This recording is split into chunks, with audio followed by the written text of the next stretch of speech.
Welcome back, everyone. This is Dave with the Core Productions Deep Dive TV podcast. My co-host Stacie here to talk about and celebrate summer movies, talking about Now and Then. The movie's description reads as follows. 4 childhood friends gather together to prepare for the birth of Chrissy's baby. They wonder how the girls they were at 12 years could possibly have become the women they are now. The movie was written by Marlene King, who was also a writer on Pretty Little Liars. She was the creator of Pretty Little Liars. What do you know? It was her series. Okay. Which is such an interesting thing to realize. I didn't know that. And I saw that when watching this film, like for the first time this year, prepping for this. And I went, oh my goodness, that just makes so much sense. Because if you look at it, it's the same thing. It's the same story. We've got this group of 4 girls on some obscure mystery. Mm-hmm. It's really the same story. The movie was directed by Leslie Links Glader. 70 credits as a director. Also directed 3 episodes of House, 8 episodes of The West Wing, 1 episode of Weeds, and 25 episodes of Homeland. The movie dropped into theaters on October 20th, 1995. Before any further, I'll tell you a couple things. One, this is not a sport review podcast. If you haven't watched the episode, I highly recommend you go check it out, and then come back and give us a listen. Secondly, if you're listening on the platforms that this podcast now will be on, please follow. And feel free to check out our YouTube channel, Core Productions, where additional content can be discovered. If you're already on our YouTube channel, please like, share, and comment, and subscribe to our channel. All right, so it's been a minute since the last time we did a podcast. Hopefully I remember how to do this. Yeah, our recording schedule got a little out of whack. A little caca, I would say. Life happened. Yes, life unfortunately did happen. But we're back. We are back. We're here. I don't think anybody actually noticed. Right, no. I don't think we received any email saying, hey, where is your Now and Then podcast? Well, I am just so disappointed by that. I fully expected that. Okay. So, Stacie, you have some birthday announcements? Yeah, we got a couple weeks of birthdays since, again, our recording schedule is a little out of whack of what we originally planned. So, last week on Sunday, August 16th, we had Dale Raoul. She played Andrea on Under the Dome. She turned 70 last week. On Monday, August 17th, we had Robert Joy. He plays Henry on From and Hendrix on The Institute. He had a birthday. On Tuesday, August 18th, Caleb Dolden, who played Arlo on Teacup, celebrated a birthday. On Wednesday, August 19th, we had Gerald McRaney, who, of course, was on This Is Us, and he is in Paradise. He turned 79 last week. That is impressive. That is impressive. And on Thursday, August 20th, we had Ben Barnes, who plays Tim on The Institute. He just turned 45 years old. And on the same day, Megan Ori, who plays Sedona on Sullivan's Crossing. She played Red on Once Upon a Time. She turned 44. Nice. And coming up next week, Sunday, August 23rd, we have our friend Serenity celebrating her 14th birthday. Is she going to space camp for her birthday? She went to space camp already, Is she going to do it again? I don't think so. No? Okay. I'm willing to bet it's also Firefly's birthday from Station 823. I was just about to ask. Like, did they have the same birthday? I would guess that they do. Okay. Yeah, so happy birthday to both of them. On Monday, August 24th, is Chad Michael Murray's birthday. He, of course, plays Cal on Sullivan's Crossing, and he is turning 45 this week. 45. On Wednesday, August 26th, we have Brett Cullen. He played Don Barbara on Under the Dome, and he's turning 70. Nice. On Thursday, August 27th, we have Hudson Worcester, who plays Cooper on Revival. Notice I kept that as a present tense. Okay, because it's still possible. Because it's still possible. Revival. Coming to Netflix August 24th. Go watch it there, please. Yes. Please. They are still hoping for a season 2 announcement. It has not been officially canceled. Anything's possible. So happy birthday to Hudson, who is turning 11 this week. And on Friday, August 28th, Ariel Morrison, friend of the channel. She is also on Revival. She plays Deputy Rogers, and she's celebrating a birthday. Happy birthday, Ariel. Yes, happy birthday, Ariel. I'm a fan. We have a interview with her on the channel. Go search that out if you haven't seen it. And finally, on Saturday, August 29th, Carla Gugino. We covered her in Son-in-Law. She was in an episode of Quantum Leap. She is the star of the Flaniverse series. If you don't know who she is, you must be living under a rock. I know who she is. And Carla's turning 55 What? this week. Wow. I thought Yeah. I thought she was like in her 30s or something like, because she looks that young. But wow. Wow Good- is right. Good job, Carla. So All right. happy birthday to everybody who Happy celebrated birthday. last week and is celebrating this upcoming week. Especially those friends of our channel who actually, there's a possibility that they could hear this. Probably not. Yeah. But I don't think Carla Gugino's listening to this. I'm going to seek out Ariel just to let her know happy birthday. Yes. Because I can. Anyway. Because you can. Because you can. Yes, Because we are friends. Because I can. All right. So, Stacie, your thoughts on this week's movie? Now and then. So this movie surprised me rewatching it. There's a lot less to this movie than my childhood brain remembered there being to this movie. It feels like that's not the first time you've said that about a movie that we've covered. Probably not. From your childhood. No. I remember this movie being one of those ones that, I really loved watching when I was a kid. I identified with. I was excited to revisit it. There was a nostalgia factor there. Although I'm pretty sure this one was your edition, not mine. I don't think I insisted on this one. Yeah, the main reason that I insisted upon this was because of Devon Sawa and the fact that we're going to be covering Final Destination, and it just kind of made sense. Right. Yeah. This is more a follow-up to us because, of course, last year we did Casper. Yes. Which That's the other reason. also, stars Christina Ricci, Ricci, and Devon Sawa. They're both in this movie, and they both came out in theaters like the same month. Right. We're at the exact same point in time that you could go to the movies and see both of these in the same day. Chronologically speaking, this one happens to be after Casper, but they basically aired pretty much the same time. And it was at the insistence of Christina Ricci that Devon Sawa got the part in this movie in the first place. I thought it was the other way around. No. I thought that he got the role of Casper because of this. No, actually, I read something recently. He got the role in Now and Then because of his role. Either way, they happened back to back, Right. the filming, Yeah. and then they aired like simultaneously in the theaters that October. Gotcha.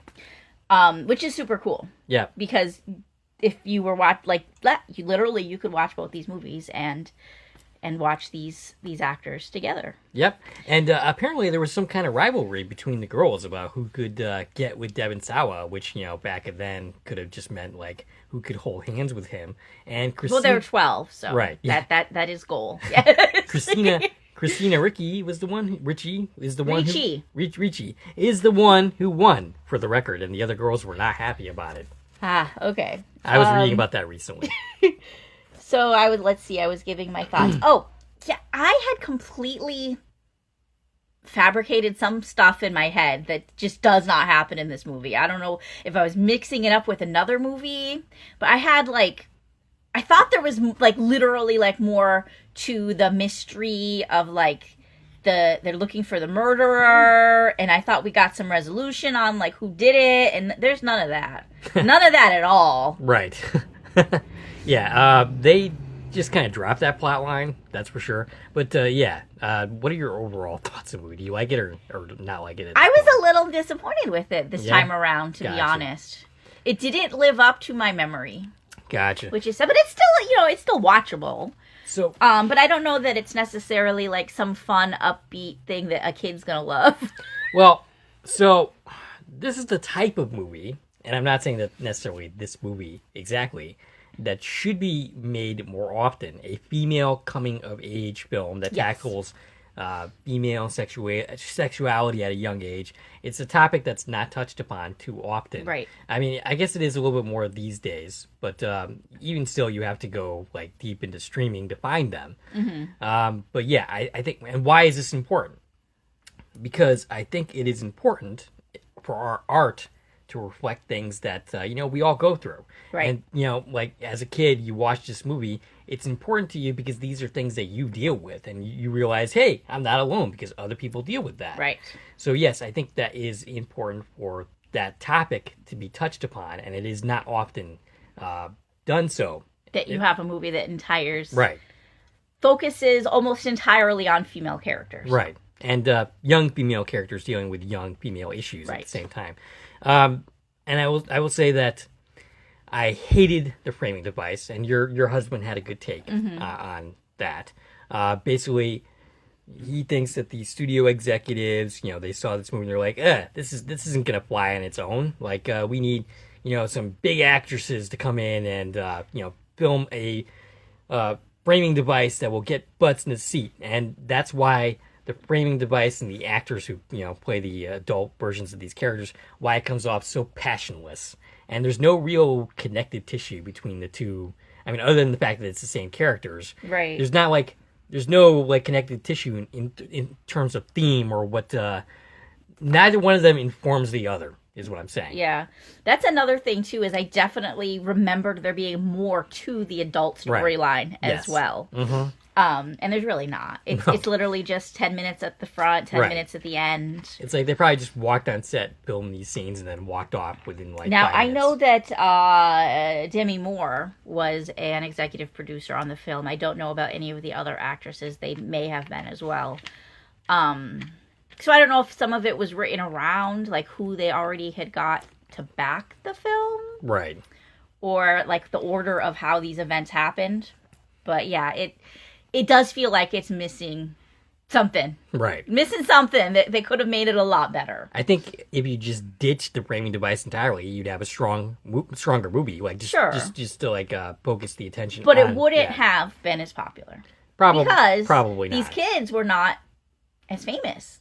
Now, I don't know, Christina Ricci. They were all just kind of starting, right? Yeah. But also they were known for kid stuff. Right. Okay. Yeah. Fair enough.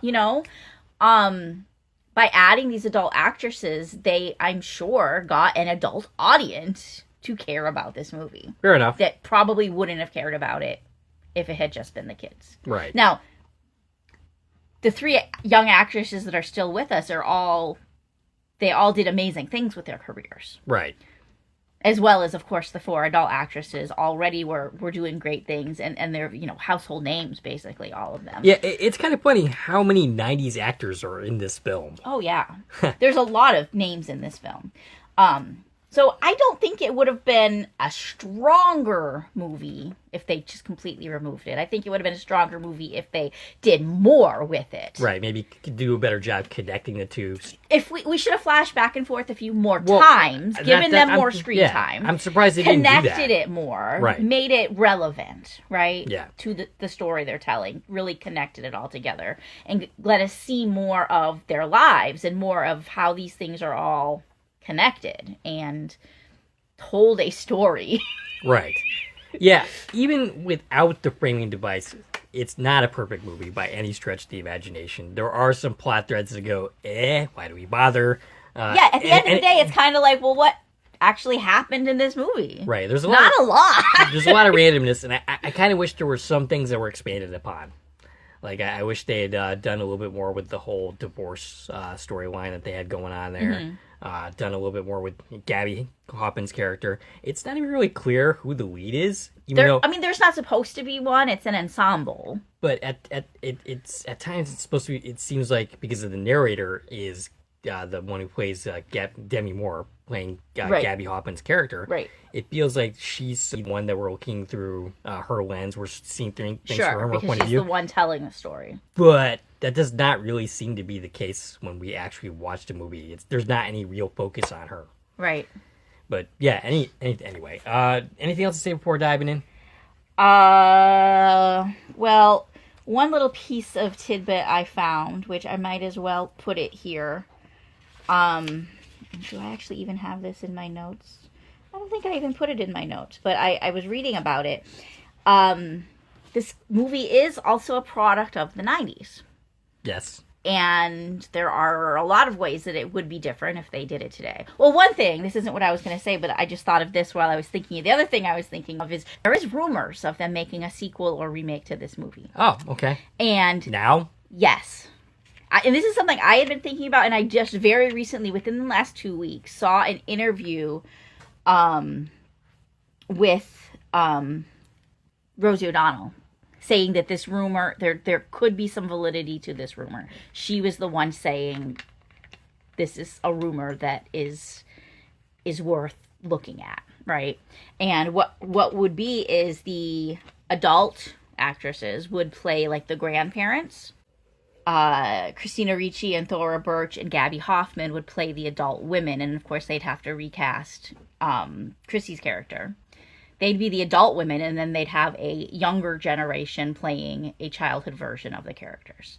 So it would be a either a modern retelling or a sequel of their kids. It was unclear which direction she was actually talking about. Wow. Why not just make a brand new movie? Because I like the idea of having those kids get to do something together as adults. Okay, fair enough. Because that was the whole thing, right? As we watch them grow up. Well, now they are grown up. Now they are the age of these adult characters. Doesn't that break things a little bit? Because we already saw the adult actors right, which playing. is why maybe it would be more a remake than a sequel. Yeah. Where they're just playing the adult versions, and then we're getting the other, the adults to do more of a kind of cameo thing. Maybe we can find out what happened to Devon Sawa's character.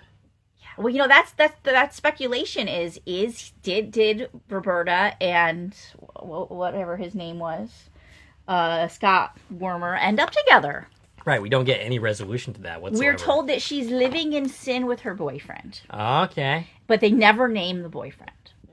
So it's left very ambiguous. Did they, end up together or not? Mm-hmm. I mean, odds in real life are not. Right. But it's a movie. So there was always kind of this speculation of, did they end up together? They could have. Okay. But there was nothing in the film that indicated it. Now, this brings me right back to the thing I was originally going to say. In the original script, in the original production even, no, they did not end up together. Okay. Because in the original filming of this movie, Roberta was a lesbian. Oh, okay. Rosie O'Donnell's version. Adult Gotcha. Roberta. In the original script, she lived with her girlfriend. Gotcha. And when they aired this to the test audiences, apparently people were horrified at the fact that she was a lesbian and delivering her friend's child. Okay. Which is absolutely ridiculous. I guess that's a 90s thing, for exactly. Sure. That's a very 90s attitude. It's a very 90s attitude. That was do not ask, So don't tell. They straight washed the film. Okay. From its original script, even as far as, literally that's how it was filmed.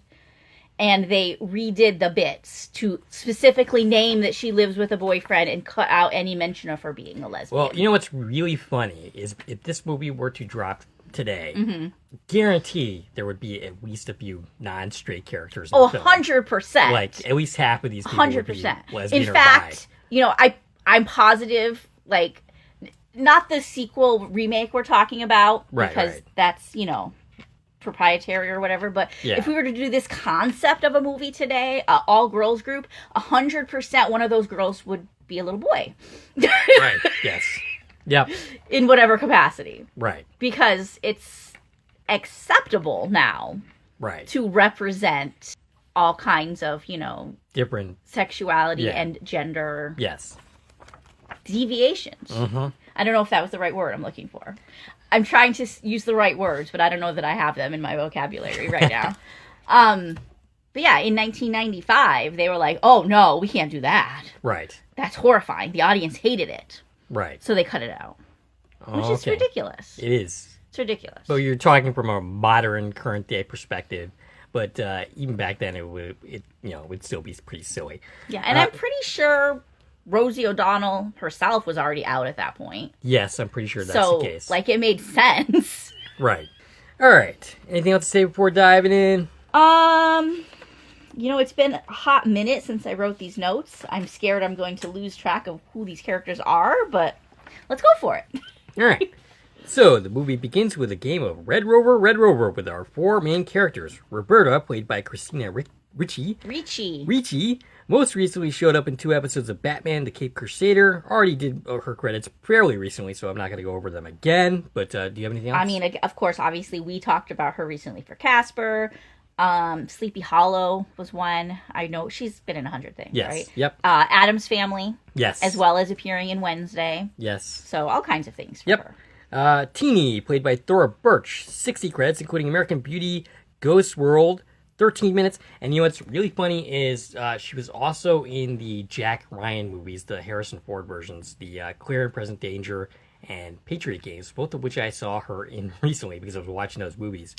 And she was younger in those movies than she is here, and it was just funny to see her pop up there. But anyway, you got more? She starred in Monkey Trouble, which was one that came out prior to this. Yep.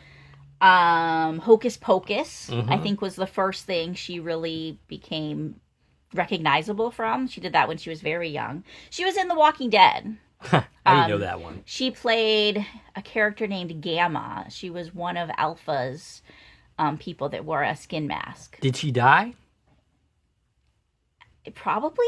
I'm pretty sure 99% of the people died by the end of that. Right. Other than our, core cast that went on to have sequels. Right. I don't have this in my notes, and I don't know the name of it, but I always, every time I see her, I think of a horror movie she was in that, again, I don't know the name of it, but it was on a train. On a train? It was a horror movie on a train where they were, cutting body parts off, and she was in that. Sounds gruesome. She was like the main girl in that. Okay. And I loved that. And that's the movie where I instantly she's the that's what I think of whenever I see her. But I don't know what it's called. All right. So Samantha, played by Gabby Hoffman, 54 credits, including Field of Dreams, Sleepless in Seattle, and The Man Without a Face with Mel Gibson. She also, 42 episodes of Transplant as a more recent credit.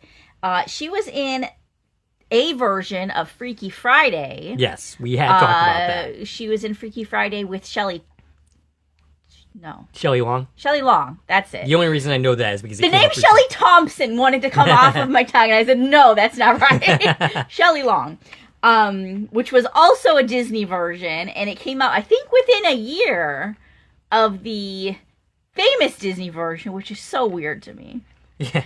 But, that exists. Gabby Hoffman in Freaky Friday. I think we should cover both.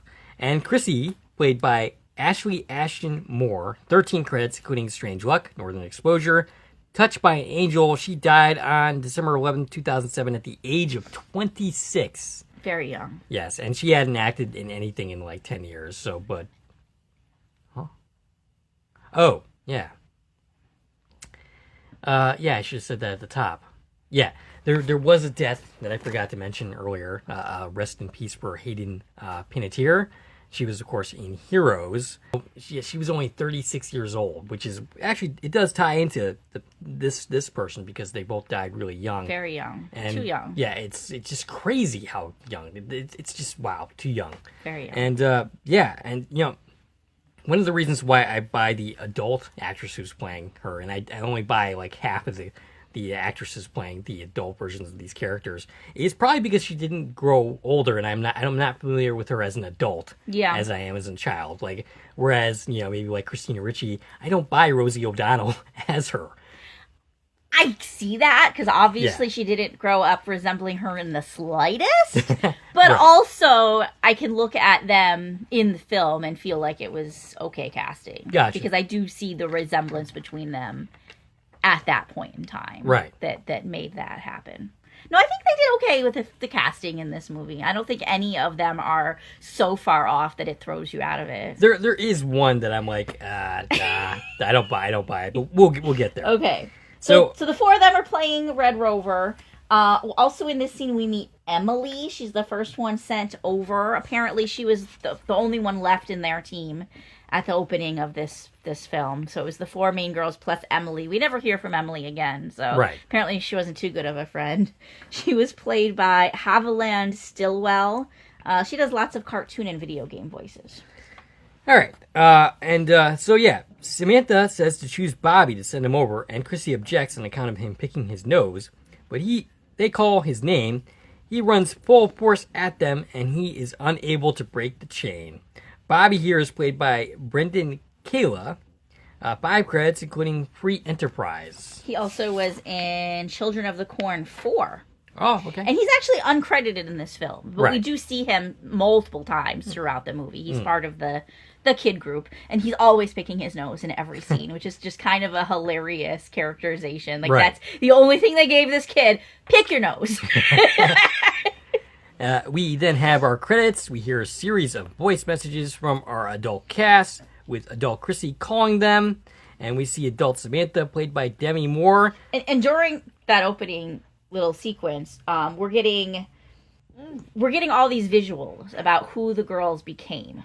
right? So I don't know if you even like paid attention to what was on the screen during that. No, not really. Okay, so we see that Roberta became an OBGYN and also that she's a softball champion. We're seeing all these like mementos on her desk. We see that Tina Tercel is an award-winning actress. She's on the cover of TV Guide. Yes. We see that Samantha Albertson is a science fiction writer who is a published novelist. So we see her books.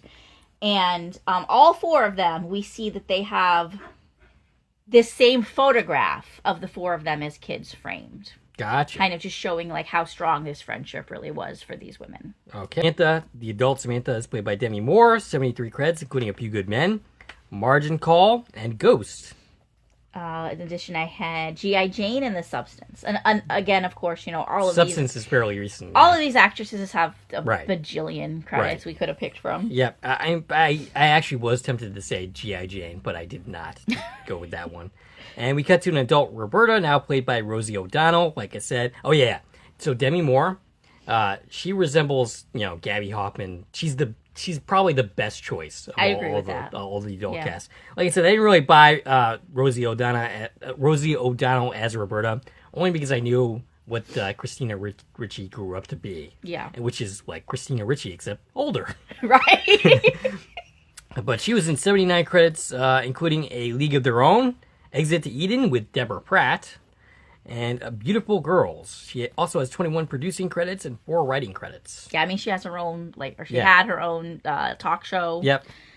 She was in the Flintstone movies as Betty Rubble. Yep. She was in 15 episodes of The Fosters. Okay. Yeah, she ran the, a group home for girls that recurred in that series. She goes to make a phone call, and then we hear a girl singing while putting on makeup. Before you go there, while we're still with Roberta's character for a second, she runs into these two boys, and one of them is credited as Boy with Basketball. He's played by James Wilson Keene. This is his only credit. Gotcha. And he just kind of says, "Hey, Dr. whatever Roberta's last name is." I don't have her last name. Yeah, I'm not really sure. Martin. Martin, okay. Dr. Martin. So this turns out to be Chrissy, the one who's singing. She's played by Rita Wilson, 90 credits, including Sleepless in Seattle, That Thing You Do, and 2 episodes of Happy Days. And correct me if I'm wrong, but I'm pretty sure she's married to Tom Hanks. Oh, that sounds correct. Okay. I don't know if they're still married. I know at some point they were. Right. I'm pretty sure they I don't still keep are. up with that part of Hollywood. I mean, neither do I. But yes, they were coupled at least at some point. Right. And she's very, very pregnant. She also is in 6 episodes of The Good Wife, The Story of Us, and she was in the 1989 remake of Psycho. Gotcha. And by the way, Rita Wilson is also pretty good casting, probably because I don't know what an adult Ashton Moore would have looked like. Yeah. Because she never really got to that point. See, she was the weakest of the 4 for me. Yeah? Yeah. Of the actresses? The adult actresses, you mean? Of the casting. Roberta lets herself in. I mean, does she live here? This is the house that Chrissy grew up in. Okay. She's still living in her parents' house, and Roberta still lives in town. We don't know if she still lives in her original house, but they're still neighbors and best friends. Gotcha. So she's just kind of here. Casual. Okay. Like you let yourself into my house today. Right. I did, yes. So they see Teenie on the cover of a magazine. She's played by Melanie Griffith, 90 credits, including Milk Money, Working Girl, and Nobody's Fool. She was also in Lolita and A Stranger Among Us. Now, I will say that Melanie Griffith looks nothing like Thora Birch, but that's just me. She doesn't look much like adult Thora Birch, but I buy that they both kind of have a similar aesthetic here because they do, yeah. Young Teenie is blonde. Yeah. Okay, Thora Birch had blonde hair at this point. I don't know if she already did or if they dyed her hair to look like Melanie Griffith. Because she definitely has dark hair through most of her career. But she's presented as this bubbly little blonde girl. I buy them in this film. So, Teenie and Samantha show up and meet up with Roberta and Chrissy and have a happy little reunion. There's a limo driver here played by T.S. Morgan. 7 credits, including Miss Evers Boys. He also was in 7 episodes of The Bold and the Beautiful and Mobius. whatever that is. It's pretty clear that Samantha and Teeny are big time, and Chrissy and Roberta not so much. Yeah, so they're like two pairs of best friends, right? Yeah. See, this is me, like, I don't know their names anymore. I did when I took these notes, but it's been, we didn't record this when we were supposed to, and I've, like, done more things since then. My brain wants to just, like, say the actresses' names, but I know I shouldn't just keep referring to the actresses' names when we're trying to talk about characters. Roberta and Chrissy, clearly neither of them left home. They stayed in this small town their whole lives. They're very, very much best friends. And even in the old store, like the kids, we can tell they were the best friends, right? Right, yeah. Even in the earlier scenes, the past scenes, right. I should say. They are they're much more better friends than the other two. Right. And then we also learn in the past scenes that Samantha and Teeny are best friends among the four. Right. But they're the two that grew up and kind of went off and lived their own lives. So I don't feel like they're as close anymore, probably, because they don't live in the same places. Right. But they're the two that are traveling to come here. Now, Teeny became a movie star. So she probably lost touch with everybody, would be my guess. Right. Samantha, she's famous in her own right. She's a published author. We don't really learn a lot about what she's doing in her life outside of that fact. Right.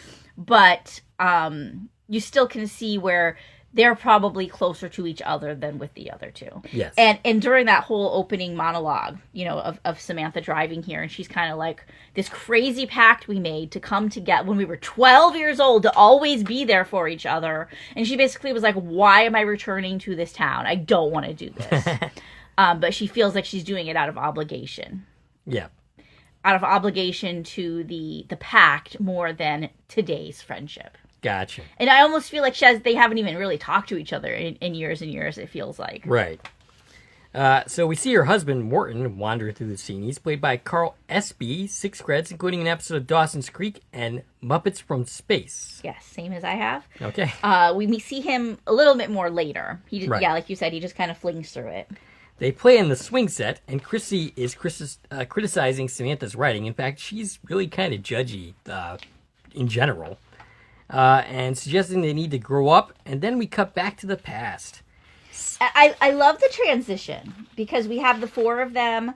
Sam and Teeny are swinging, Roberta's pushing them, Chrissy is just sitting off to the side, and when we see the kid them, they're in the exact same position.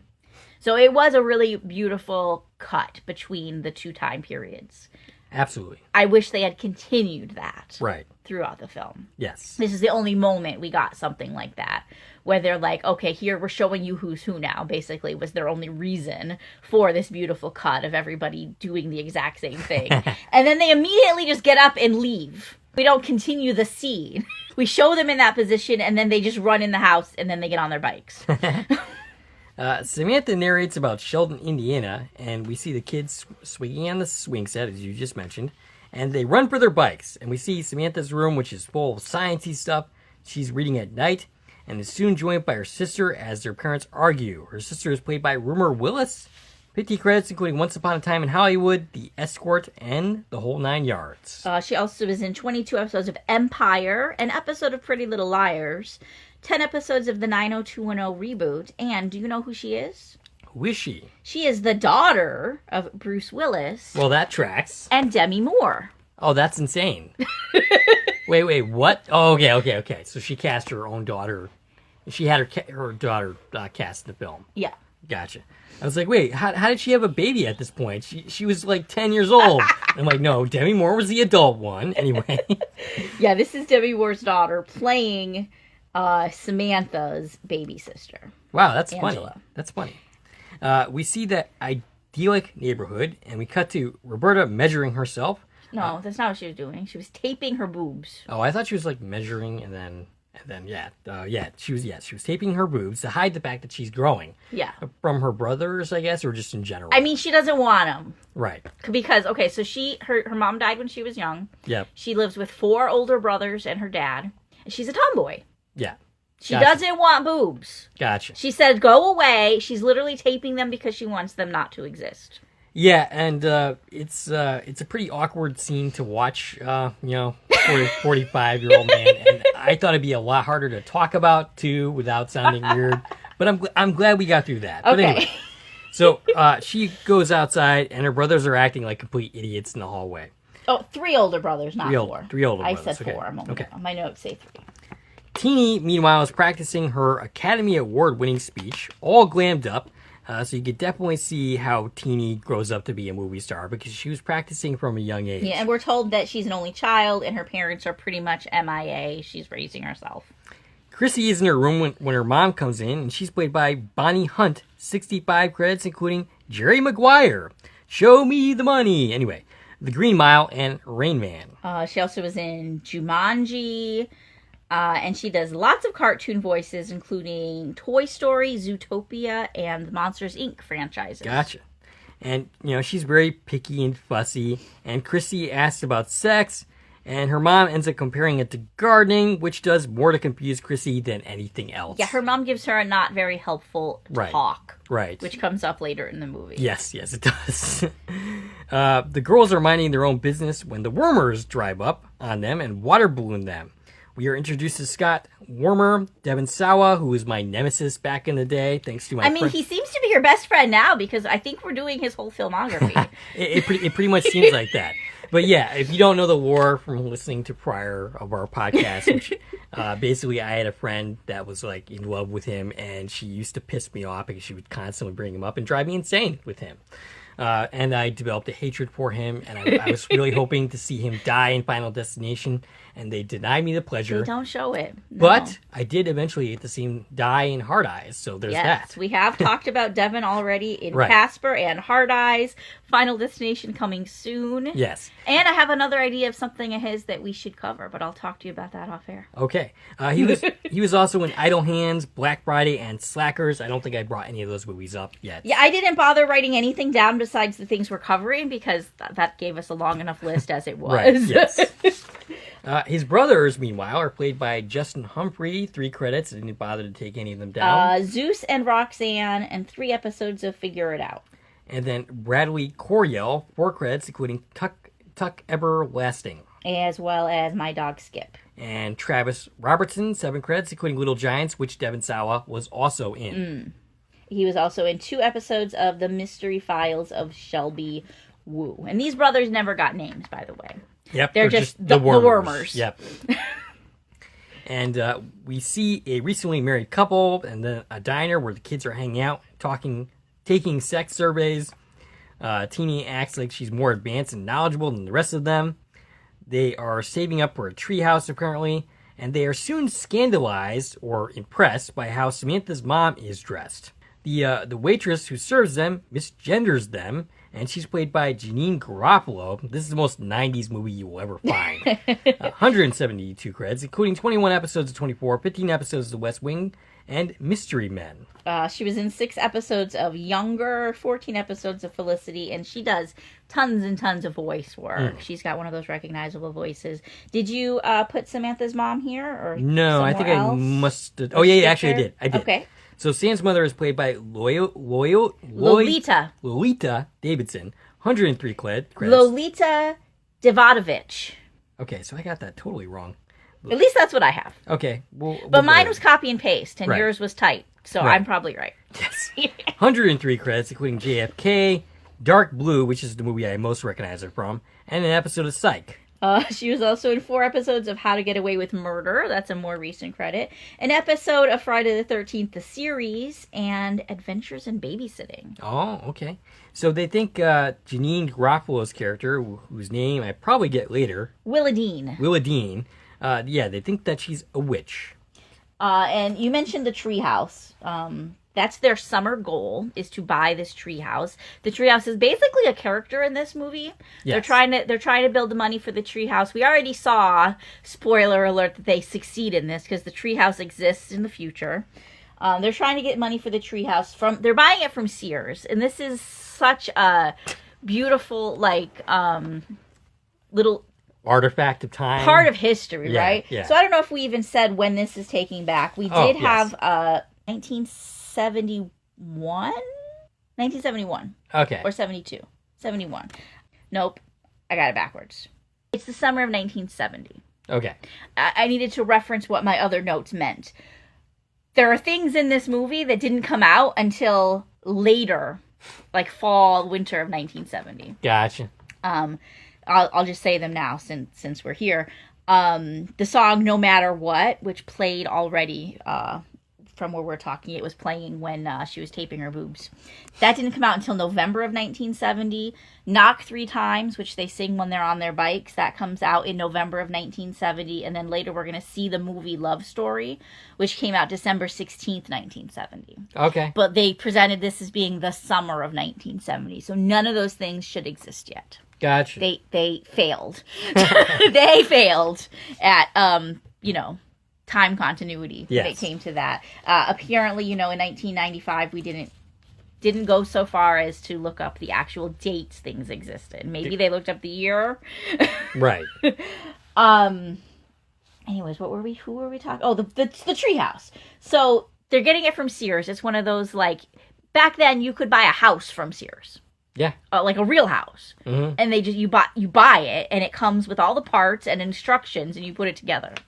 A tree house or just a whole house? A whole house. And that's what this tree house was. Same concept. Gotcha. You buy it, from Sears. It's just, but this was a thing. Like in the 50s, 60s, 70s even maybe, you could buy a Sears house. And there's not as many of them that exist anymore, but once you know what they look like, it's completely recognizable. You see one, you're like, that's a Sears house. Gotcha. It's a super cool thing. If you're not familiar with this, look it up. It's really kind of fascinating. I'm sure there's tons of videos and things out there about Sears houses. So they're trying to buy a Sears treehouse.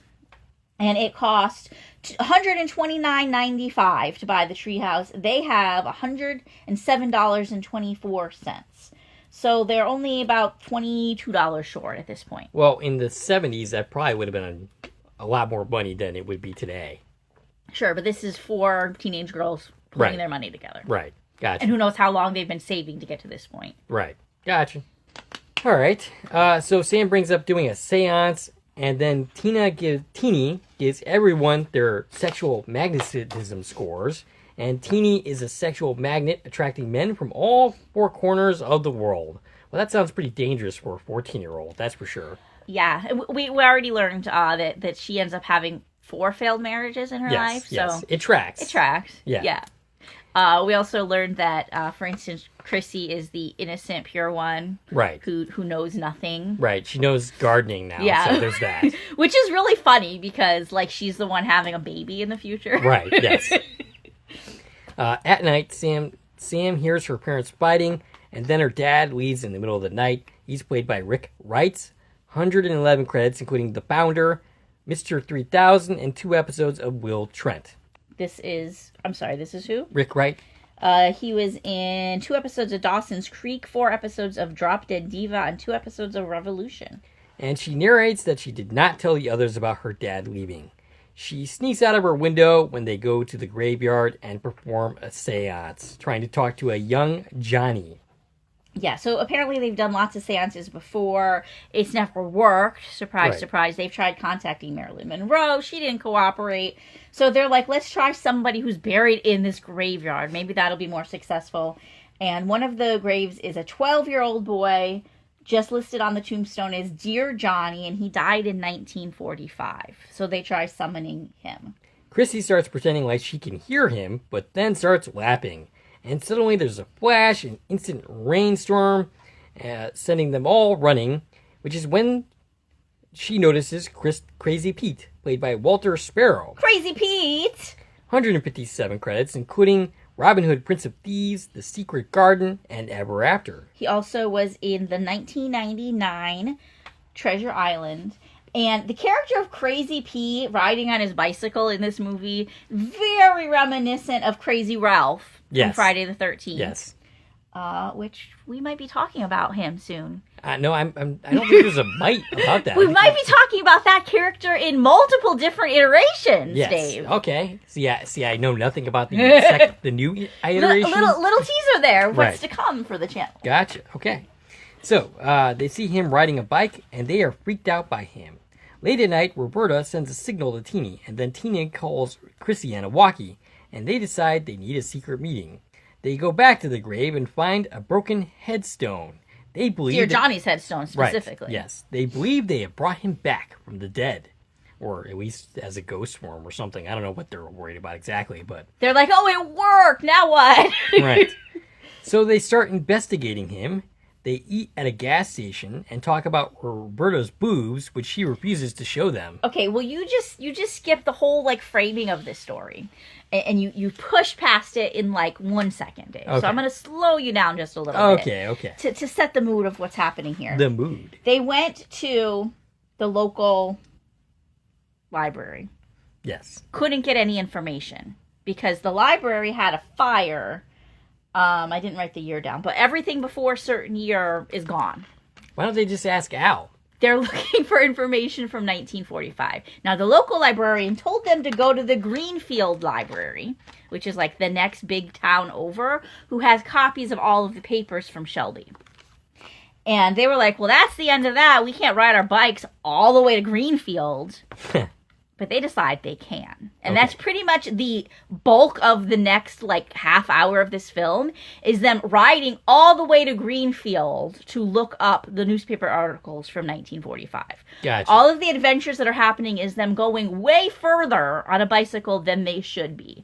This part of the movie makes this the female version of Stand By Me. Gotcha. They're going on a expedition.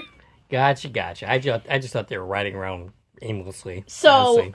The scene that you are referring to, first we have the iconic scene of them riding their bicycles. Yes. First.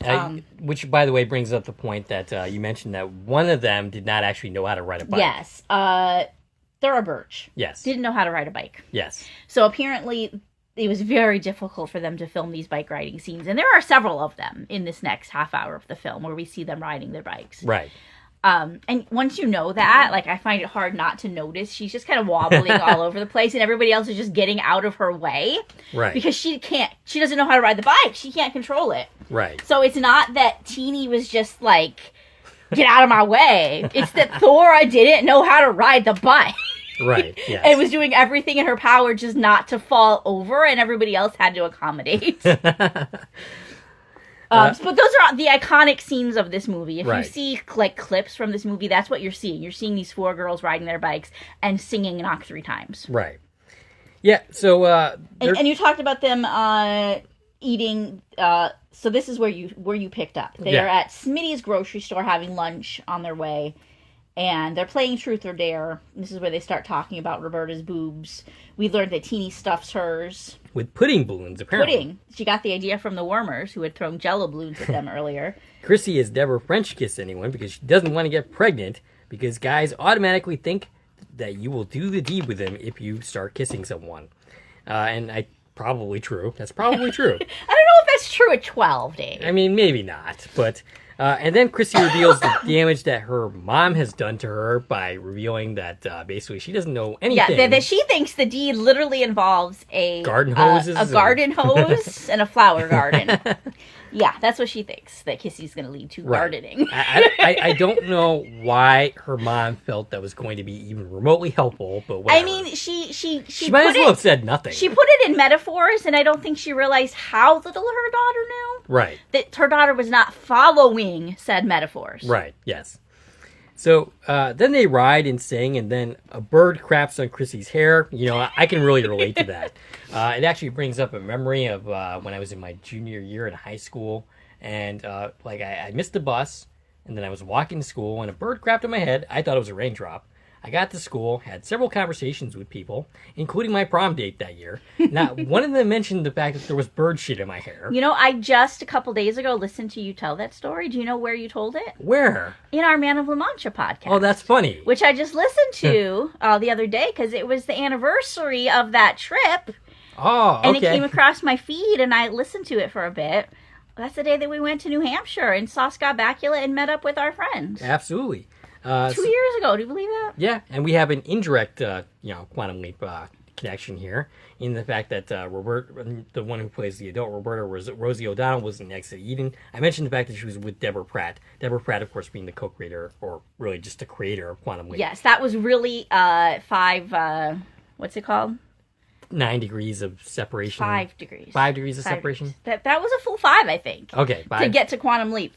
Yes. Fun fact, this is the only movie we've done this summer that we didn't have a Quantum Leap connection in. Right.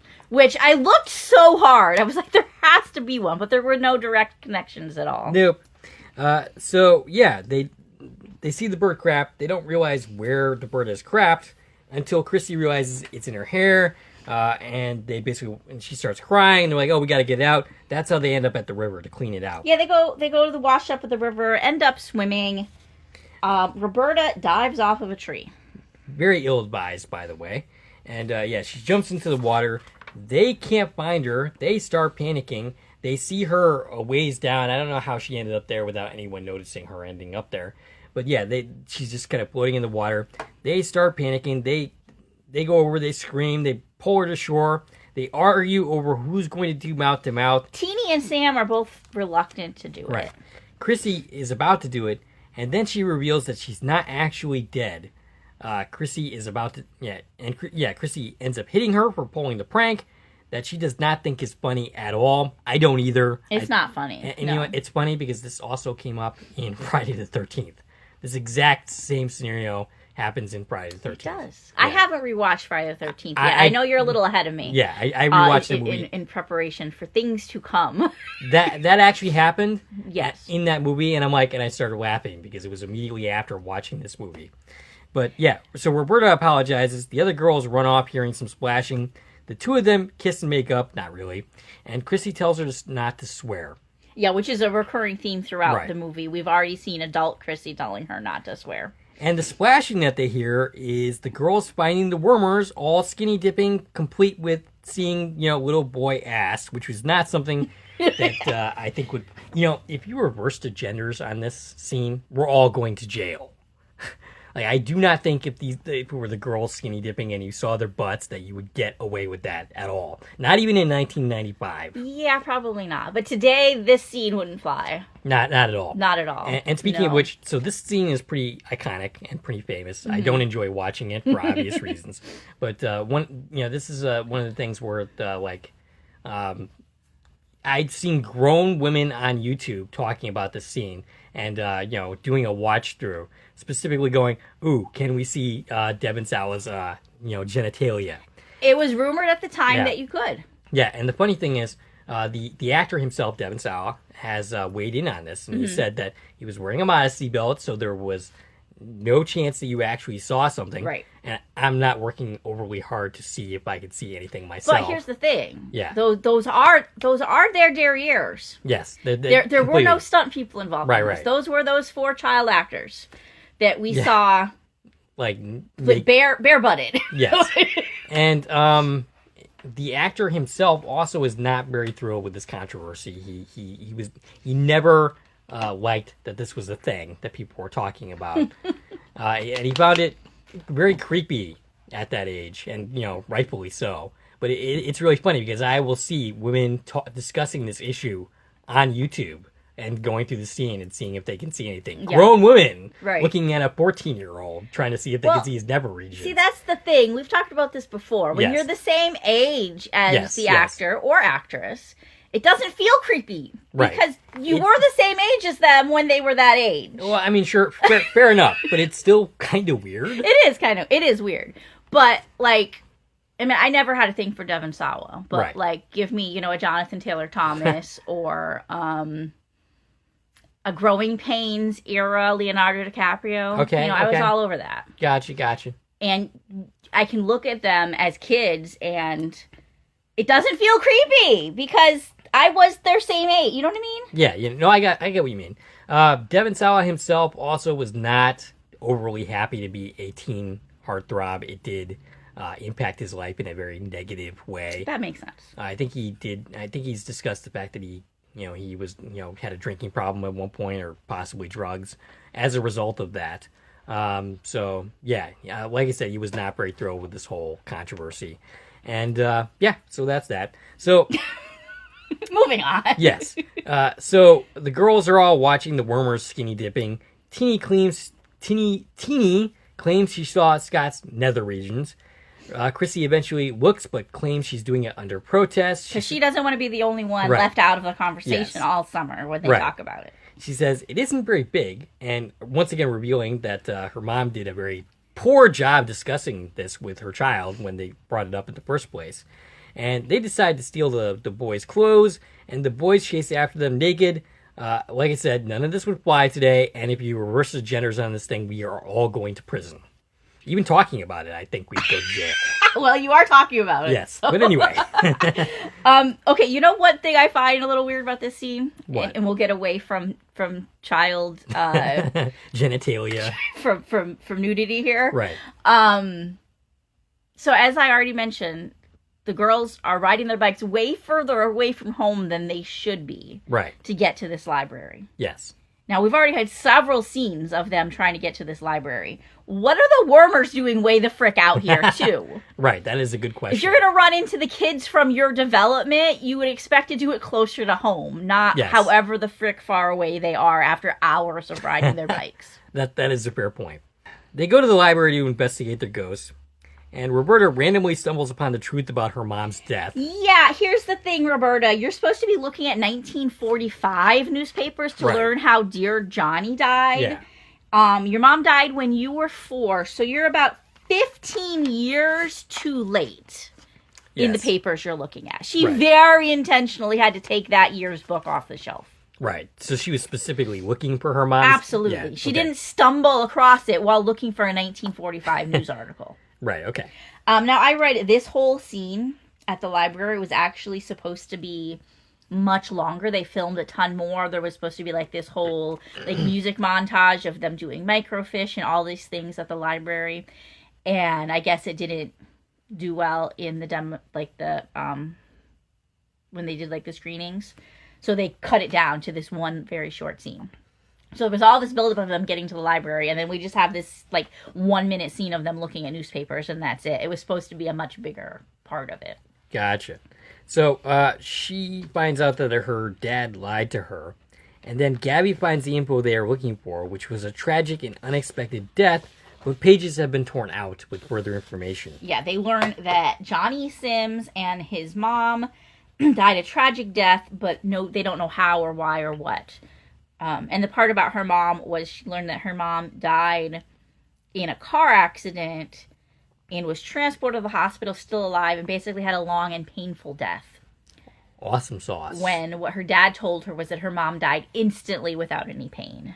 Yeah, okay, so I'm not sure why I would be mad at my dad for lying to me about that. I don't know, like, why would... You don't... You really want your dad to be like, yeah, she died miserably. You really expect that? You don't... She's upset that he wasn't honest with her. Okay. But then this happened when she was 4, so... Does it really matter? Like, do you really need to know that she died a horrible death?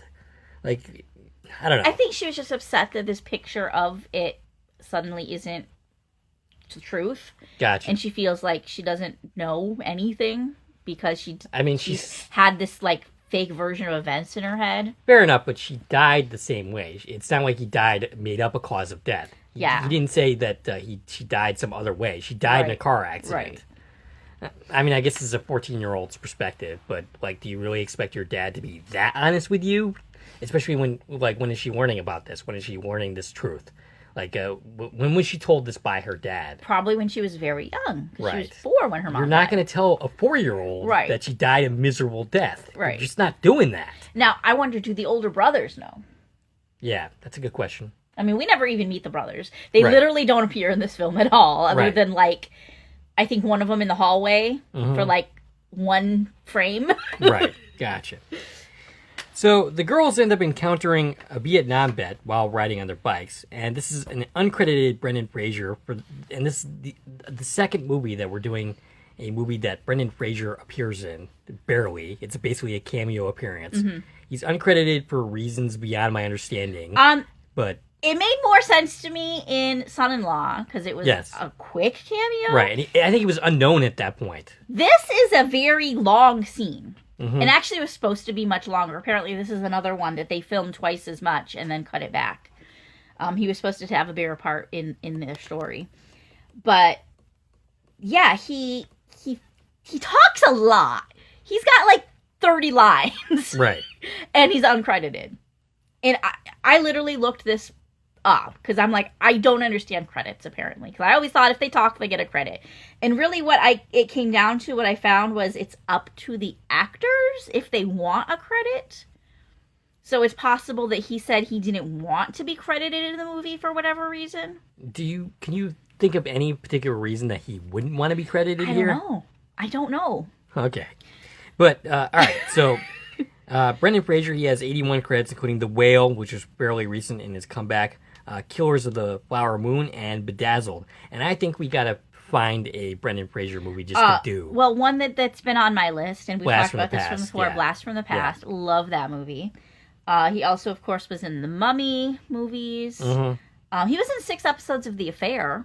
Yes. He played a crazy prison guard. Gotcha. All right, so they end up riding around him, chatting with him. Didn't they ever learn not to talk to strangers? I guess not. I mean, it's 1970. It's a little different back then. It's very different back then. And their parents don't even know they just rode bikes 4 hours out of town or whatever. Right. And they stop at a rusted old vehicle. This is clearly not anything connected to any of them, by the way. So they're just sitting near a farm. They're taking a break. They're smoking cigarettes with him, asking about Vietnam. Except for Chrissy, she's not smoking. She's the goody two-shoes. She wouldn't even look at Deb and Sal's never regions except under protest. And he says, you can believe in yourself if you're lucky. He says he isn't going to stick around as he doesn't stick around anywhere. And Teenie is the most flirty with him because, she's a sexual dynamo attracting men from all corners of the universe. You're really stuck up on that line, huh? And she does grow up to be pretty attractive, so there's that. Thora Birch? Yeah. Or Melanie Griffith? Both, really. They're both very attractive women. So she's the most flirty with her goodbye, but Samantha is the one who lingers and says she hopes whatever he's looking for that he finds it. Yeah, well, remember, Samantha's the one telling this story. Yes. And choosing to include this. This is kind of a pivotal moment for her because one thing we haven't mentioned is she's a chain smoker. Yes. Lighting up literally every 5 seconds. And this was her first cigarette. Well, this dude gave it to her. Good job to Brendan Fraser.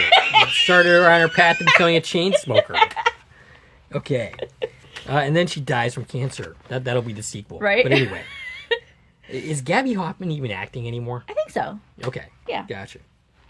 So Samantha has an awkward meal with her mom, who is less than forthcoming about why their dad isn't around. And she wants him to stay away from Crazy Pete to leave him alone. And little sister Angela's in the scene as well. Played by Rumor Willis. And then suddenly their grandma is knocking on the door, and their mom instructs them to hide. And the grandmother is played by Cloris Leachman, who was pretty well known in the 90s. And, 288 credits, including Adult Women, Malcolm in the Middle, and Carnegie Hall in 1947. She plays Phyllis. From the Mary Tyler Moore Show. She had her own spin-off called Phyllis. That's where I, know her from very well. She was in Young Frankenstein, and she was in Lake Placid 2. Gotcha. Continuing their investigation, they go to the witch that they know. This is Willadine, who once again calls them boys, and she only agrees to help them after offering $10. Oh, and one thing I want to point out from that whole family scene right before this, you mentioned they were talking about Crazy Pete. You can clearly tell that Mom knows what happened. She knows who Pete is. She knows about Johnny. Right. Spoiler alert, they're connected. Yes. We could have skipped the next 45 minutes of this story if Mom told her this right then and there. Yeah.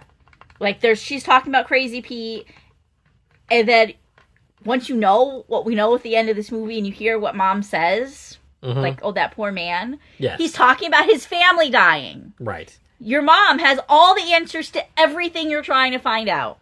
Yes. And you just, like, walked away. It doesn't seem like she wants to be forthcoming anyway. It doesn't seem like she is going to tell them. But if she kept asking questions, she might have. Fair enough. She does a reading. And we cut away as, it suggests that he was murdered. Like, we don't actually see what she says in the reading. Right. A kid, Kenny, tells them that there's a softball game going on, and the girls decide they need to join. Kenny is played by Kellen Crosby. He only has 2 credits, including A Simple Twist of Fate, and this one, of course. Yes, which was a 1994 film. Right before Kenny comes and tells them about that, they're talking about, like, what are we going to do next with this Johnny thing? They decide they have to ask somebody who was alive when Johnny died. And they decide to ask Grandma Phyllis. Gotcha. Instead of their mother, but okay. I mean, she was probably a kid, right? Yeah, okay, so fair enough. Probably the same age as that? Johnny, really. Yeah. Yeah. So they want to ask Grandma, and she calls her Grandma on the phone, but she finds out she's playing poker today, so they can't see her until tomorrow. But they're supposed to paint Roberta's garage tomorrow for $10. Yes. So there's their dilemma, is they have too much to do. Right. So at the game, there are 2 kids here. Outfielder, played by Joey Stinson. 4 credits, including Tom and Huck, which had your other crush in it. That would be Jonathan Thomas Taylor in it. No. Jonathan Taylor Thomas. So I just got the name of the words, yes. And the catcher, played by James Paul Klecker. Words, Dave. Only credit for him. Oh my goodness. Okay, yeah. So we spend quite a bit of time with this softball game. Yes. Roberta is pitched to by Scott, who moves the kids in because she's a girl. She hits a foul ball as her friends root for her on the sidelines. Chrissy is joined by young Morton. She is not impressed with him at all, but she will later go on to marry him anyway. I love this detail. Yeah. This was one little bit of continuity between the 2 storylines that is chef's kiss. Yes. That we have this kid who's clearly infatuated with her, and she's like, ew, and then we find out they're married. And also perfect casting. Yes. This kid and the adult actor look the same. Absolutely. And he's played by Tucker Stone. He only has 4 credits. Brooklyn Unemployed and Quiet City. Never heard of either of those, but that's what he was in. A bully kid starts taunting Roberta, and he's played by Jameson B. Dowd, and he gets his ass kicked by not 1 but 2 girls. His only other credit was Love Shack. So yeah, he is egging Roberta on. And Roberta ends up going to basically punch him in the face. A kid yells, "Fight!" And it's not a fight at all. It's a one-sided slaughtering. He throws her mother... Oh, okay. He starts talking about Samantha's mother. Yeah. My note here, he throws her mother in her face, and I'm like, wait, what the hell does that mean? But no, he throws the death of his mother in her face. Sam's mom. So then she gets in on it. Right. And Samantha jumps in to beat him up also. Sam returns home jazzed, but not for long as she's introduced to her mom's love interest, Bud Kent, played by Hank Azaria, best known for various voices in 795 episodes of The Simpsons. Yeah. 795 episodes. Right. Of The Simpsons. Yes. As like a dozen different characters. Right. Shattered Glass, which is a movie I think we should cover at some point. And American Sweethearts. I just noted a lot of other voice work. Anyway, Sam gives him a hard time before storming off. Yeah, so they have dinner together, and it's really weird because Dad's been out of the house for like 2 days, and she has some dude at dinner. Yes. And like I said, I think this is something that I wish they had explored a little bit more of. And maybe a little bit less of, the big mystery, which never really goes anywhere. I mean, I guess we get resolution on it. We get resolution on who Johnny was, right. But not any resolution on, like, his murder. Right, yeah. I kind of wish that we had trimmed some of that and maybe expanded upon maybe some of this, for instance. Yeah, so Bud's having dinner. He invites the family to go on a vacation with him to D.C. to see the Smithsonian. She, of course, is pissed off about this. She's like, my dad's going to take us. He spills wine on himself, and Mom goes and gets Dad's bowling shirt with his name on it to give him to wear. Right. And it's a very uncomfortable scene. Yes. I don't blame her for being pissed off about this. Right. Meanwhile... It makes me wonder if Mom was already seeing this man. Likely. Honestly, likely. Like, that's what it felt like. Yes. And that's why Dad left. 2 days later, and this man is suddenly in the house. And we were told, like, earlier in the summer, she started changing her appearance and dressing like Nancy Sinatra. Mm-hmm. Yeah, she was on the prowl. Yeah. So Teeny, meanwhile, is watching movies from her rooftop. She's got a drive-in across the way, which is really awesome. I wish I had. It's really weird that the drive-in is like 10 feet from this housing development. Yes. And she's soon joined and by... this is where she's watching Love Story, which hasn't come out yet. So Gotcha. That's a really great theater they have. And yeah, it shows movies that are going to air in the future. Right. Pretty impressive. And she's soon joined by Samantha. Roberta, meanwhile, is joined by Scott. And they decide to go to Sears to try out the treehouse. Gotcha. Yeah, I didn't know why they were there. But anyway. Yeah, Roberta is joined by Scott, she's playing basketball. He gives her a pointer, and then they play some. She offers him a pop, soda, in case you don't know the reference. And they sit on the outside swing and chat. He asks for a kiss, and she reluctantly agrees, and he's all eager. It's a quick peck, and he acts like they just had sex. And he's like... Again, they're 12. Yes, he's like, oh, was it good for you? And she's like, oh, sure, whatever. That's not quite what happened, Dave. I mean, it's a little bit what happened. He was like, that was great. Yes. And she was like, it was fine. And then she's like, don't you tell anybody or I'll beat the crap out of you. Right. Yeah, that's my literal next note. That if you tell anyone, I'm going to beat the shit out of you. Anyway, Teeny. Yeah, his whole "can I kiss you" here definitely doesn't hold up to Casper's "can I keep you." Right. That was definitely a much more memorable scene between these two. Yes, absolutely. Teeny and Samantha hang out playing Truth or Dare. Teeny never met her parents, and Samantha tells her that... She never met her parents? She lives with her parents. Her parents are just, like, never around. Right. I'm not sure what that note is about, but anyway. So yeah, they're hanging out in the model treehouse at Sears is where they're at right now. And I was really confused by this at first because I'm like, what do you mean you're in the treehouse? When did you buy the treehouse? I thought we're still making money for the treehouse. Right. But they're not in their treehouse. They're in the model treehouse at the store. And they do this whole like they're teasing. This is where we can see that they're best friends, and they're one of them asks, like, who would you eat if we were stranded on an island? And she says Chrissy, because she'd feed the most people. Oh. So they're being very bullyish to their other friend here. Yeah. When she's not in the room. Is this another one of those 90s things where we're talking about a normal-sized girl and saying she's fat? I mean, she is chubby compared to the other three girls. I mean, fair enough, but she's still a normal-looking girl. Yeah. We had this recent discussion with Camp Nowhere, but yeah, anyway. Basically they had this really emotional scene together, and they say best friends for life with a bracelet. So this is where Sam admits to someone for the first time that her dad moved out. Oh yeah, she told TD like what's really going on with her. That dad moved out, and she just wants a normal family. And that's why, Teeny was talking about, like, hey, I never even see my parents. So, like, You're not missing anything. And they talk about all these TV parents. And they talk about, because Sam had said she wants a normal family like the Brady Bunch. And Teeny was like, well, they were both widows. And that was a step family. And she goes on to talk about, like, all these other TV shows where one of the parents has died. And she names, like, a dozen shows. And it's actually quite... mind-boggling to realize there's that many TV shows from the 50s and 60s about, like, dead parents. Yeah.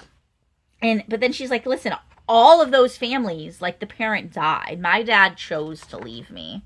Which is, yeah, it's a different thing, right? Yes, it is a very different thing. And this is when they're like, hey, you'll always have me. And she takes off her necklace and turns it into 2 friendship bracelets. All right, so they end up in a rainstorm, and she instantly loses the best friend forever bracelet into the sewer. Samantha has to go looking for it. And then she runs into Pennywise. Right, exactly. What the hell? What is the deal with this storm cellar? Because it looks like you could rent an apartment in there. Like, and it's like this entrance is so huge. The sewer entrance. Is this how they really work? You asked that when we were watching this movie, and I never did look it up, history of sewers, but... yeah, that's how sewers are depicted in old things all the time. Gotcha. So I imagine they were like that at some point. And then, enough babies died that they stopped doing that. Right. So, yeah, it starts to rain. It starts to flood. Samantha is in real trouble here. Yeah, she can't get back out of the sewer that she voluntarily climbed into. Right, and Teeny can't help her. And then, her life is all in danger. All looks lost until Crazy Pete comes to save them. After pulling her out, he asks, why are they afraid of him? Teeny says it's because he only comes out at night. And he says he likes to avoid people. And boy, can I not relate to that. I totally can relate to that. Are you going to be the next crazy man on a bicycle? I mean, maybe. You never know. I hope I don't have a similar backstory, that's for sure. Yeah. But anyway, so then we cut to the girls painting the garage, which we talked about earlier, and they are joined by the Wormers. Scott lingers and gives Roberta the eyes. And Samantha narrates that this is when she stopped taping her boobs. And by the way, I'm pretty sure this is the last time we see Scott in this film. Yeah. Which is pretty kind of strange and not very good resolution for him. Yeah, again, we never found out if they actually got together or not. Right. Even, at that point in time. Right. Like, maybe even they dated for 5 seconds. Right. So they go to visit Samantha's grandmother, and they bring up Jonathan. She knows him, but she refuses to tell them anything. She has to go because someone has come to pick her up. They're going to bingo. Because Yes. remember, she wanted them to come earlier, but they stopped to paint the garage door first. Gotcha. So she doesn't have time for them anymore. Yep. So she kicks them out, and then... And not before mentioning that Grandpa, Sam, is inquisitive just like her grandfather, and he's got all this junk of everything that's ever happened in the town because he's a busybody in the attic. Right. Which is setting up, us needing Right. to get to the attic. So yeah, she goes with her friends Ada and Mauve to go to bingo. Do they have credits? We have a credit for Ada. She's played by Beverly Shelton. She was in Forces of Nature and Claudine's Return. Those were her only other credits. The other one is uncredited, unlisted. Gotcha. So they proceed to break into her house. They look in the attic and play dress up. Salt is poured into Samantha's wounds, and then they find a news article. Basically they bring up the fact that look at the happy couple that just divorced. Sam's parents. Yes, Sam's parents. And then they find a news article about the murder of Jonathan and his mother. Very conveniently, they found it quite easily. Yes. And Roberta starts getting angry and smashing things because this brings up her own mom's death, even though they're completely unrelated. One died in a car accident, and the other two were brutally murdered. They were shot by a robber, Yeah. and their bodies were found by Johnny's dad, Peter Sims, who had just come home from the pub. And we don't put 2 and 2 together at this point of what that means. Right, I'm pretty yes. sure I did. They even mention... I feel like I did. They even mention Pete by name in this, and they don't make the connection. Right. But, I mean, they are young and stupid, so there's that. Yeah. So they read an editorial that her grandfather had sent in about how Shelby is not the safe town that they thought it was. And we get a beautiful little moment from Chrissy here. She goes, if this could happen here... Yeah. Imagine what it's like out there. Yes. And then we learned that Chrissy never left. Yeah. She just stayed in her family home forever. Right. She never went out there. Mm-hmm. And this, could be a contributing factor to that.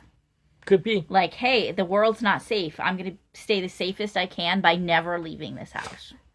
Roberta's freaking out and smashing things, and they all comfort her and say they will stick together forever. Or at least until they're in high school and they graduate, and then they will never talk to each other again until Chrissy is about to give birth. Well, this is it. This is the moment they make the pact to always be there for each other. Right. That they keep. Yeah. They go to the cemetery and do a seance to send Johnny home. And suddenly there's a commotion, lights, and then an adult tells them, this is not a playground. Johnny's tombstone is floating in midair, fixed and returning. Ooh. He reveals that he's the one that broke this tombstone. Yeah, so he's really just a tractor driver bringing the new tombstone. He's played by Jeff McKnight, by the way. 44 credits, including 4 episodes of In the Heat of the Night. He also was in One Missed Call and the movie No Holds Barred, which I have to bring up because our friends at Trexploration for Wrestle Trek just covered that film. Oh, okay. Cool. Yeah. So Chrissy says they aren't doing this anymore, and they pack up and leave. As they leave, they encounter Crazy Pete. Samantha specifically does. Samantha goes and chats with him, and he discovers that Jonathan was Pete's son. Yeah, she finally puts 2 and 2 together that Crazy Pete is Peter Sims. And he's here because this is his family. Which, by the way, he's putting flowers on the tombstone. We just saw the tombstone like 30 seconds earlier, still on a crane. So that got installed really fast. I mean, I guess that tractor driver is really good. So, she finds out that it was his wife and son that were killed. And they have this very touching moment Yes. that apparently has stuck with her whole life because she's going to quote all of this like word for word a little bit later. Yes, they bond and talk about things, and he gives her wisdom. And he goes, I feel like I could have saved them if only I wasn't at the bar. Huh. And I'm just like, Okay, Frank. Right, exactly. Okay, Frank. Should we put him in the box? If you don't know what I'm talking about, go watch From on MGM Plus. So Samantha describes them becoming more independent as they look different, and by the way, they also look older as they're with this. Yeah, so we jump to the end of summer. They've purchased the treehouse and they're decorating it. But it's funny. The kids, like the 4 kids, the main kids, they look older. They may have filmed this later. Later. Gotcha. When they were trying to tie the framing device to it. Gotcha. And by the way, without the framing device, we don't have an ending for this film. They bought the treehouse, Dave. Right. Okay. And that would be One of them learned who Crazy Pete is. Right. And they bought a treehouse. Gotcha. But if you get rid of the framing device, you pretty much have to come up with some other better ending for the summer ended. Yeah. Okay. That's it. Summer ended. They bought a treehouse. Credits roll. That's all. And the point is, that even though they're all really close, the summer taught them independence from each other. Okay, which is not a theme that really came up at all during the course of the entire film, so it doesn't really fit, but that's all right. So present day, Chrissy is going into labor, and this final bits have zero energy. There's no energy to this scene where she's going into labor. Roberta, played by Rosie O'Donnell. Rosie O'Donnell, she was a loud mouth, type. That's what she was known for, as playing loudmouth characters. And she's so underplayed here. It's it's funny. Well, it was her job to remain calm because she's the doctor that's about to deliver this baby. All right, fair enough. She is now working. This is her patient now. I got that. But if you need some more energy in the scene, and there was nothing, and I think you could have gotten that energy from Rosie O'Donnell herself, who's played those type of characters. So she basically just kicks the limo driver out of his car. So they were going to take Roberta's Jeep. Sam's car was blocking her. She can't find the keys, and Teeny was just take the limo. Now, why are we not letting the limo driver drive them to the hospital? That's exactly my point. Why does she think that she can drive this car faster? A car that she doesn't know, by the way. Has she ever driven a limo? I recently just got a new car. And, if you ever get into a car that you're not familiar with, it takes a little bit of getting used to. Driving a car that is not yours that you've never driven before. Right. I was nervous to do that. I would be even more nervous to drive a limo. Right. So Roberta's just going to take over this car. Yeah, she kicks the limo driver out and is like, I'm driving it. Peace, dude. Right. And, she he doesn't even own the car, does he? It's not even his car. No, it's a work vehicle. By somebody. Right. So she's kicking him out of his work vehicle. How's his work people going to feel about that? I mean, I'm sure that Teeny's paying them enough money that they're not going to care as long as the car doesn't get damaged. Right, but I don't know. I don't know that I want to trust. But what's he do? Does he just go inside of the house and he just take? He just kind of fucks off. Is he gonna play in the playhouse? Maybe. What's he gonna do? Because he doesn't have a car. Right, but also I think he could have driven his car faster and better. Sure. Yeah. Yeah. Roberta, go sit with your friend and talk her through this. Don't drive the car. Right. Yeah. You're a doctor. Go be a doctor. But anyway. So we also learn Teeny calls Morton. He's doing a root canal. He's a dentist, by the way. And so he's going to meet them at the hospital when he can. Chrissy marvels there's a VCR in the limo. Yes, that was my next note. You're like, wait, what's a VCR? Yeah, anyway. She was very excited by that fact. Yes. Nowadays, what the frick is that? I don't even know what that thing is. But anyway. So they get her to the hospital. And with her husband, she ends up giving birth to her child. Her husband's not there. He misses it. Wait, I thought he made it there. He makes it there after the baby's born. After the fact, okay. Roberta delivers the baby, and minutes later, Morton goes, "Am I in time?" And they're like, "Yeah, no, you're not in time. You missed it. Right. You're late. Yes. The baby's already in her arms. You are late." Well, the baby's not dead yet, so Jesus. I mean, he didn't grow up to be 40 years old and then, pass away. And the baby, by the way, gets a credit. Yes. I don't know why. It's just credited as baby. The baby is Alice 2. This is her only credit. Interesting. Why the baby has a credit, I don't know. All right. So, after the girls end up playing Truth or Dare. In the treehouse. Yep. Samantha says she isn't happy. And it's revealed that Pete was Jonathan's son, which I guess is information she neglected to tell the She rest never of them. told anybody. Right. So they really didn't get any resolution on the story, the other girls. Until now, 40-something years later. Teeny sent Crazy Pete money every year with a Christmas card. Why, exactly? Because Teeny didn't have this touching relationship with... Wait, it wasn't Teeny. Yeah, it was Teeny. No, she's the one who...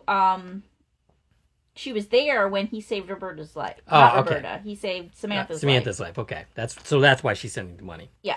Gotcha. Because she saved her back. Because if it wasn't for him, she'd have been the one having to explain why your friend's dead in a drain. Yeah. That would be unfortunate. And I don't think they got the bracelet back either, by the way. Samantha declares that they are lucky to have each other. They make another pact to come back and visit more often. And then the movie ends with them playing Red Rover with the kids. And I hope they beat the kids. With neighborhood kids. Yeah, I hope they beat the kids' asses. Anyway. Only 2 people I wasn't able to match up, and they're both uncredited listings. One is a character named Brett Jones. Okay. No idea who that was. Maybe a cutscene. Right. Played by Rand Courtney, who was in Cherry Falls in an episode of Dawson's Creek. And an uncredited listing for Woman, played by Kim Tannehill, who was uncredited in The Scarlet Letter and X-Men. So she was in The Scarlet Letter with Demi Moore. That movie had a very controversial ending, for the record. It completely changed the ending to the story. Like it was like it all of a sudden had a happy ending, which was pretty funny. But anyway, anything else to say before concluding? About this film? I don't think I have a lot to say about this film. Like we said, not a whole lot of substance here. Yeah. It's about some girls and they had a summer. Yeah, like I said, I think it's important in the sense that, it's important to have things that deal with this subject matter. I don't think it does a great job at it sometimes. I wish there were things that it expanded upon some more, but there's unquestionably some iconic scenes in the film. Yeah. Yeah. So, I mean, I think I like the idea of it more than I actually like the film itself. Yeah. More than anything else. All right. Anything else? And that was it, right? Pretty much? That was it. So we've got one more summer movie coming our way for Labor Day weekend. Yep. And then we're going to move into fall. Can you believe we're here? Nope. It's the end of August. What is happening? I don't know. Summer's over, and I did absolutely nothing. So, other than crash my car, but that's besides the point. All right. We'd like to hear from you. What'd you think of this podcast? Stacie can be reached at. I can reach on Twitter, X, Instagram, Threads, and Blue Sky at TV and Coupon Talk. If you like this video and want to support the channel, there are a number of ways to do so. You can follow me on Twitter at Core Productions. You can join the Core Productions Facebook page. You can buy something from the Core Productions store on Zazzle. You can buy me a copy. You can join the Core Productions membership starting at 99 cents a month. And of course, you can like, share, and comment on this video, as well as subscribe to the channel. This is Dave and Stacie from Core Productions, signing off.